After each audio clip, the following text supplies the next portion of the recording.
வணக்கம். ஜவை jet from Javadupatti Pudur.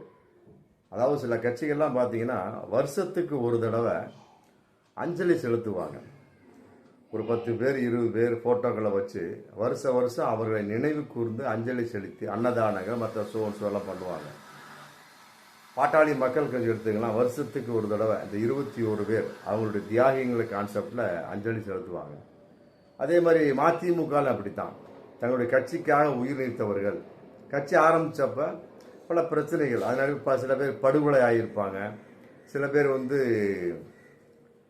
கட்சிக்காக இன்னுயிர் நீத்திருப்பாங்க, தியாகம் செய்திருப்பார்கள். இந்த மாதிரி அடுக்கிக்கிட்டே போகலாம். அந்த மாதிரி இருக்கக்கூடிய சில மதிமுக நிறைய பேர் வருஷத்துக்கு ஒரு தடவை அது ஒரு அஞ்சலி மாதிரி செலுத்துவாங்க. விசிகால கூட அப்படிதான், விடுதலை சிறுத்தைகள் கட்சியில் கூட வருஷம் சில போஸ்டர்கள் அடித்து மற்றபடி குறிப்பிட்டவங்களை தியாகிகள் அப்படிங்கிற கான்செப்டில் ஒரு நினைவாஞ்சலி மற்றபடி அஞ்சலி கூட்டங்கள் நடத்துவாங்க. அந்த மாதிரி தமிழக வெற்றி கழகத்தை நடத்துவார்களா அப்படிங்கிறது இன்னைக்கு மிகப்பெரிய எதிர்பார்ப்பாக இருந்துகிட்டு இருக்கு. ஏன்னா கரூர் சம்பந்தப்பட்டது 41 பேர் இறந்து போயிட்டாங்க. அத்தனை பேருமே கட்சி ஆட்கள்னு சொல்ல முடியாது. இருந்தாலும் தங்களுடைய கட்சிக்காக கரூரில் சோ வேலுச்சாமிபுரத்தில் 27 இந்த தேதி மாசத்தையும் வச்சு கரெக்டாக அதுக்கு தகுந்த மாதிரி ஏற்பாடு பண்ணி செய்தார்கள். அப்படிங்கிற கான்செப்டில் பண்ணக்கூடிய சமயத்தில் அது வருஷம் மிகப்பெரிய ஒரு நினைவாக வரும். அதை விஜய் பண்ணுவாரா அப்படிங்கிறது தெரியல. ஆனால் எதிர்பார்ப்பு இன்னைக்கு இருந்துட்டு இருக்கு.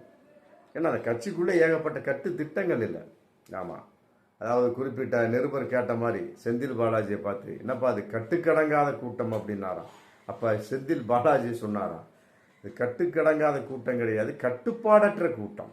அந்த மாதிரி விஜய் 27/10/2025 அப்படி ஒரு கூட்டத்தை ஏற்படுத்தி அங்கே கரூர் வேலுச்சாமிபுரத்தில் 41 பேர் இறப்பதற்கு காரணமாக அமைந்து விட்டது. அந்த 41 பேரையும் வருஷம் அஞ்சலி செலுத்தினா ரொம்ப நன்றாக இருக்கும். ஆமாம், இது எங்கள் கட்சிக்காக தியாகம் செய்தவர்கள் அப்படின்னு கூட சொல்லலாம். ஒருவேளை செய்கிறாங்களா இல்லை அதையும் மறந்துடுறாங்களா அப்படிங்கிறது தெரியாது. ஏன்னா இறந்ததுக்கே அவர் ஒன்றும் யாரையும் பார்க்கல. 20 லட்ச ரூபா அறிவிச்சிட்டாரு. வருவதற்கு போலீஸ்ட்டு அனுமதிக்காக அப்ளை பண்ணியிருக்காங்க.